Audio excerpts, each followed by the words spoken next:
Former PS, Peter Kaberia, FKF President Nick Mwendwa are among officials recommended for prosecution over the alleged loss of more than 330 million shillings meant for the upgrading of several stadiums ahead of the country's failed bid to host the 2018 CHAN. First of all, 330 million. What is this stadium they are upgrading? Maybe one. Yes. I'm also surprised by the amount of money that is in question. Because Eacc, I think that's what you mentioned. Yes.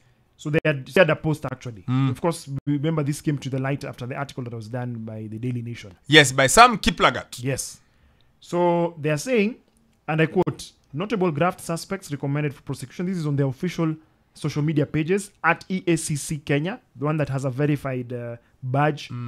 Politicians, Cyrus Shakalanga, Kwaijirongo, Football Kenya Federation FKF President Nick Mwendwa, former Sports Principal Secretary Ambassador Peter Kaberia, of course, he's a former ambassador for Brazil many years back. Director Generals of the National Industrial Training Authority, Anita Paul Kipsang, Stephen Ogenga, are among notable suspects recommended for prosecution of alleged multi-million graft in files forwarded by the Eacc to the Director of Public Prosecution. So Eacc, yesterday, that is Friday, passed on to Section 36 of the Anti-Corruption and Economic Crimes Act 2003, published in the Kenya Gazette notice its quarterly report for the period 1st January, 31st March, and the report is appearing on pages 1832 to 1837 of the Kenya Gazette. Details into the investigation. Sasa hapa things are elephant. They are. Also, whatever for charging, if the DPP agrees with Eacc, are officials in the Ministry of Culture and Arts, senior officials at Sports Kenya, John Kiende Ruga and Mr. Marcos Gonzalez Puente, a director at Auditel Kenya. Yeah. Now, Kenya won the rights to host CHAN in 2014, but it was stripped of the rights due to lack of preparation. You remember that famous quote? Yes. Kenya has the best internet, the best roads, the best hotels, the best hospitals. Everything is great. Infrastructure is great. The only thing missing is the actual stadium. But, you know... It's a football thing. We have everything else. Yeah. Kiwanja tu ndio and which is the most crucial thing. Yeah, kiwanja tu. It's like you have fantastic equipment, Wokabi. You're going to do the most fantastic kind of broadcast. Yes. But you have no power. You have no power. The most basic, essential item. Yes, like Awezi Songa, lakini ya. I did interview the then CAF General Secretary at Pan-Afric, and he was besides himself. After checking everything, whatever we had offered on our bid, he couldn't understand. Have you ever seen someone who he's not even angry, he's bewildered. He's like trying to understand. Guys, the word of the day. Yes. Befuddled. Yeah, yes, he's befuddled. He's like, so you guys, where is that? Anyway, so this is that game. Now, this is that story we are revisiting. Now, the commission says that investigations revealed the Eacc says in a report that the 1.5 billion tender process for the commissioning and supervision of security, access control, communications, audiovisual, and pitch lighting systems for 5 stadiums to be used for the event. The commission adds that Auditel Kenya was paid a total of 330.5 million for services not rendered. Hapo ndipo story iko. And then the Eacc adds that Kaberia, Komen, and Onditi should face further charges of financial misconduct and willful failure to comply with procurement laws.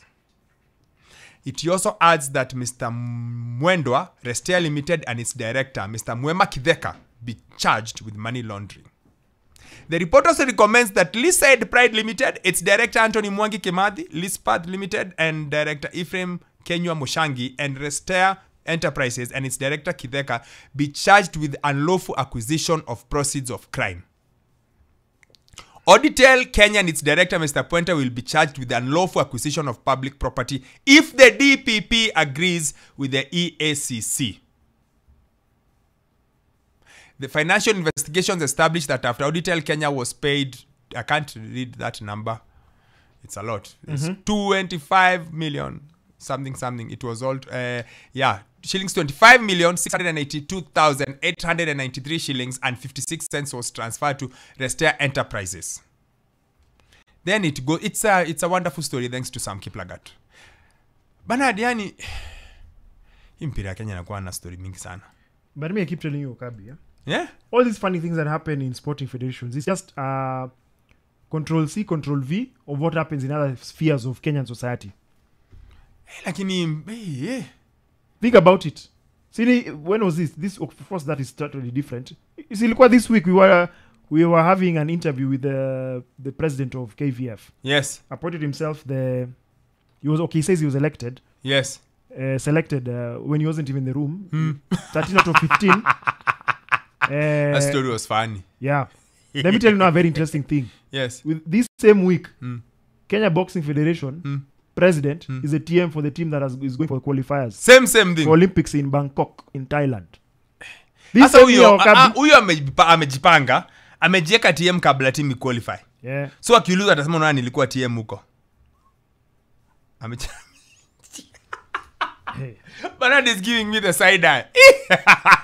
This country, I think what happens in Kenya sometimes, Wokabi, because of course this case we can't extensively interrogate it, and of course yes, we can only read what's been put there. To investigations by the DPP and yes, the relevant legal arms of the Kenyan government.